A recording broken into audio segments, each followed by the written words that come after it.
guys, so today we are making some Keto Lemon Drizzle Cookies. Alright, so in a large bowl I am adding 1/4 cup of melted unsalted butter. And to that I am going to add our sweeteners, and I am using 48 grams of allulose and 72 grams of golden monk fruit. You can also use erythritol. And we're just going to mix these really well. And then we are going to add 1 large egg, and I have this egg at room temperature. So add the egg and then mix this for a couple minutes by hand. You just want to give the sweeteners enough time to break down so that they're not too grainy in the final cookie.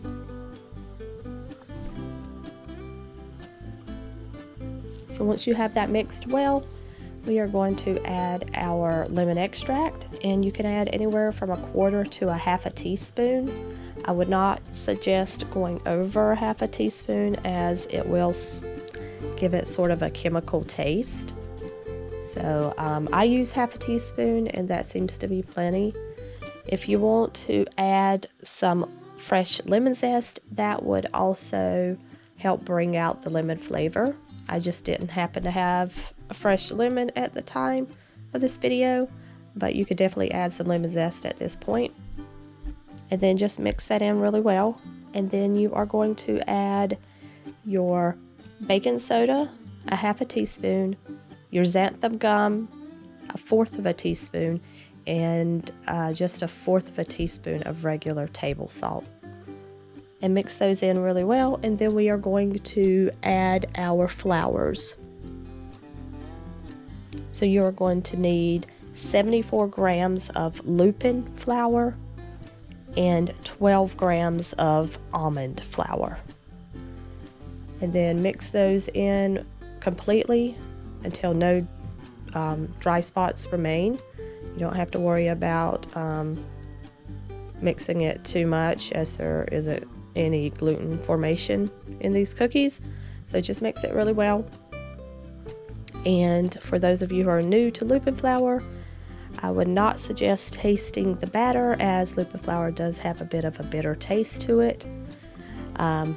So if you do taste the batter and you think it tastes bitter, the final baked product will taste a lot better. So once you get that mixed in really well, we are now going to scoop it out onto a baking sheet, and I do have the oven preheating to 350 degrees, and I am going to be using a number 40 scooper or disher to scoop these out, and that makes probably somewhere around a tablespoon size. So I have my baking sheet already lined with parchment paper, and I'm just going to scoop these out real quick. And you should be able to get at least a dozen cookies.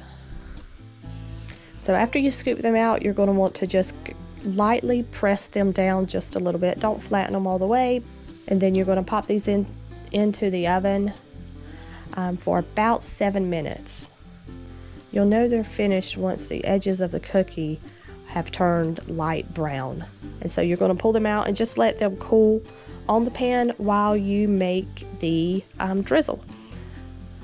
So we're going to take 4 tablespoons of powdered sweetener of your choice. I am using powdered monk fruit here. And then you're going to add 1 tablespoon of heavy cream and 1 tablespoon of lemon juice. And just stir those 3 ingredients together. If you want your drizzle a little thicker, you can always add a little more powdered sweetener to it.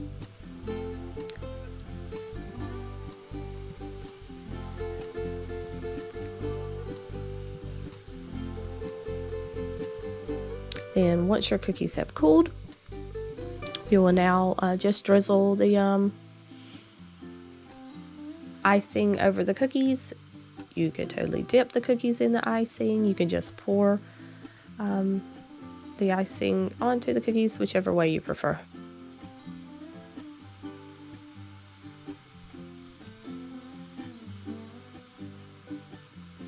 I'm not the biggest fan of keto icing powdered sugar drizzle because it does have that cooling effect that I find very prominent in drizzle icing. So just keep that in mind when you're frosting these cookies. If you don't like that cooling effect, you might want to go a little lighter on the glaze. So at this point, just allow the icing to set for a couple of minutes. It shouldn't take too long for it to set, and then you can remove them from the pan.